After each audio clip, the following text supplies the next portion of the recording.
Hey guys, what's up? My name is Anthony, and welcome to another edition of Being a Sports Talk. So I've been kind of holding back on a couple topics because at this point in the media, there's like 3 stories that the media sticks to, and they talk about it all the time. And then there's a little bit of development in it, and then everyone's like, oh, let's attack it again. Kind of like how every single day, no matter what, Skip and Shannon talk about the Dallas Cowboys and LeBron James. Every single show.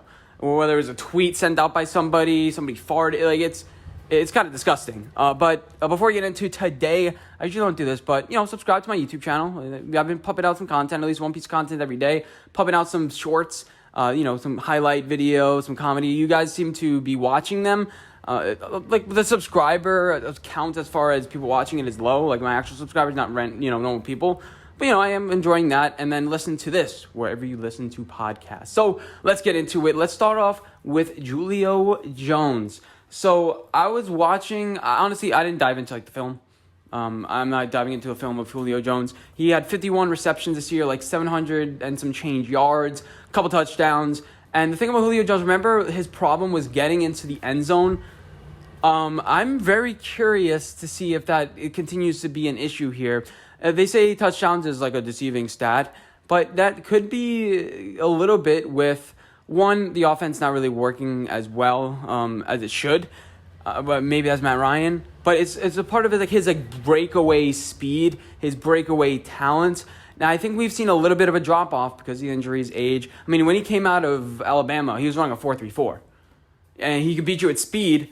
And then so you have the quarterback got to respect that. And all of a sudden, you're getting low, and then you're stopping in a dime, and you're getting the ball. He's a really good route runner. He knows how to use it. He's really lengthy. So even if he's not open, he's open. Kind of like a little bit like a Kenny Golladay. Just throw it up to him. And I wonder why. I mean, him and Matt Ryan had such a good connection. Maybe he feels, because I don't know, let me know, Atlanta fans. I should have dove into the film a little bit more, but I don't feel like watching every single game. But is it because you felt like Matt Ryan can't get him the ball anymore? But from what I've noticed, Matt Ryan is not really regressing that much.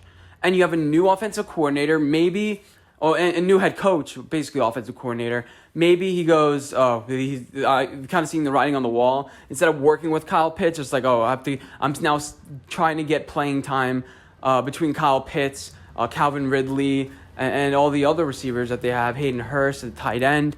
And maybe he's like, I'm not really going to get any playing time here. Like, I'm aging. I want to play for a winner, and they haven't won for a couple years now. I understand. Like, it's been 4 years. And he's like, you could say that, that was recent. But the Patriots been to 2 Super Bowls since. So he maybe wants to join the Patriots. I've heard also rumors about the Tennessee Titans. Now, it may be a little bit of overkill because A.J. Brown and Julio Jones have very similar play styles. Not overly fast now, at least. Julio Jones, good. But they make some miraculous catches. Like, how the hell did they...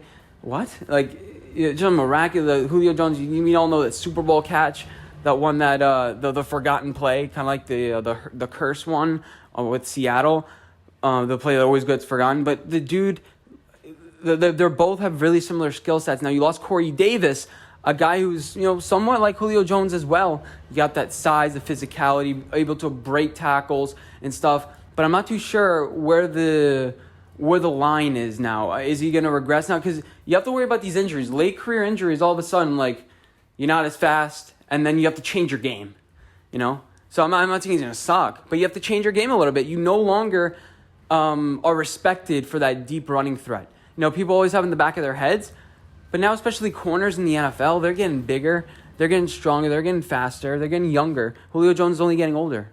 And I think especially now, you're seeing a lot of teams do man coverage. I don't know. I think that Julio Jones is going to still be successful. He still has 4 years left, 2 years maybe at a high level.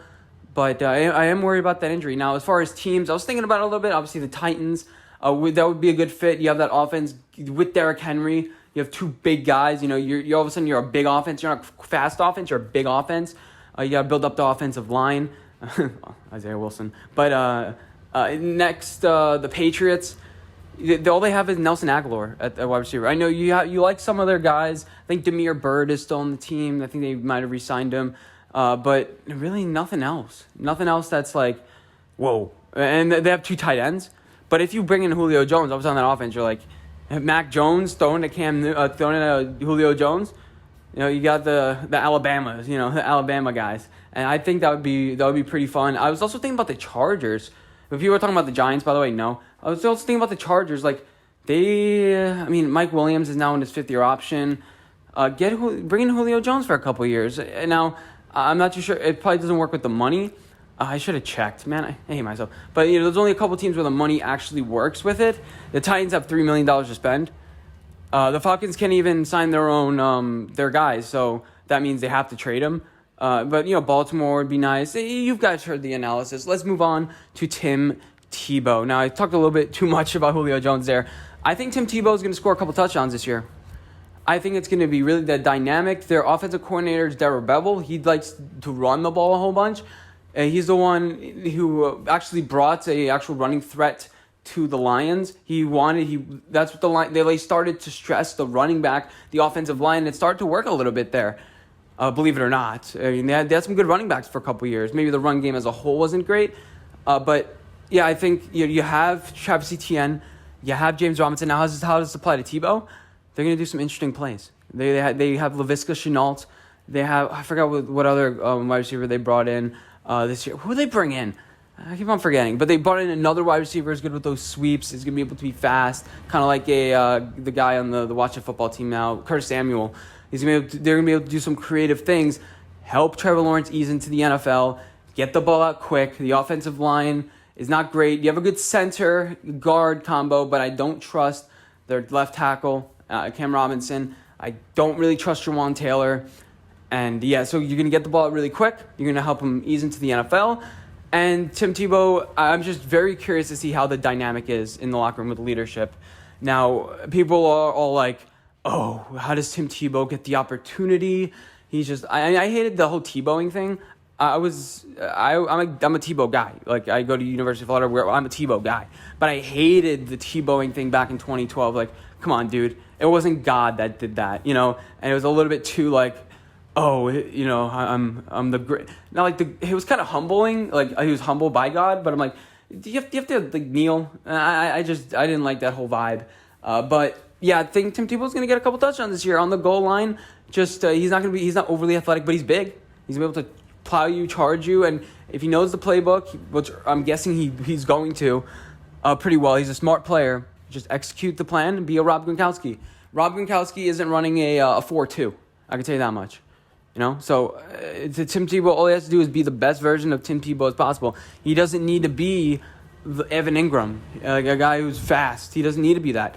He needs to be a guy that is smart, knows where to be, and is able to lead the team a little bit, able to create some fire, some extra motivation to inspire everyone to get better. Because it's not just him; it's everybody. I think he's gonna inspire, and especially. It's really the first impression that counts, which I think his first impression was good. You don't hear anybody like raving on him about the Jaguars, but that first impression, that first practice, where it's just like he's as ironic as a cliche, he's catching every ball. As stupid as that sounds, he caught every ball. He didn't make a fool out of himself. It's like, oh yeah, this guy can play in the NFL, and that motivates everyone to get better. Because he's like, if this guy can do it, this old guy who just transitioned from baseball was like announcing, doing ESPN slots a year ago. If that guy can do it, I believe I can. Now, the religion thing is, I don't really like it that much. But, I think he's going to get a couple touchdowns this year. And I might go get myself a Tim Tebow jersey. I'm from Jacksonville now. So, they made too much money from Tebow already. But hope you guys did enjoy this video. Let me know what you guys think. Tebow, is he going to be successful? How do you think Julio Jones does? And, I guess I'll see you guys in my next video. Bye, guys.